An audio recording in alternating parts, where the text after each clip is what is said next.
بچه‌ها یه مطلبی رو همین الان پشت فرمون داشتم میرفتم سر کار به ذهنم زد.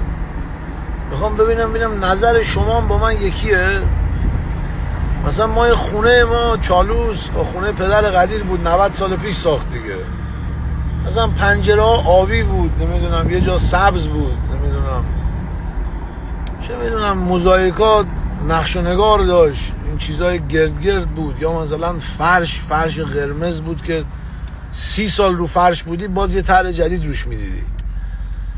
میگم چون این رژیم برادرای ملا کیونکش همه عرب هستن، اما جسارت به عرب ایران که من نوکرتم، خودتون متوجه میشین منظورم. عرب ایران که خود ما این که حالا من جسارت عربام آدمای بسیار خوبی هن، عربای عربستان و اونور، ولی میگم خب هر کی سیستم خودشو داره دیگه آقا. مثلا ما که نمیتونیم بریم الان آلمانی بشیم که برادر.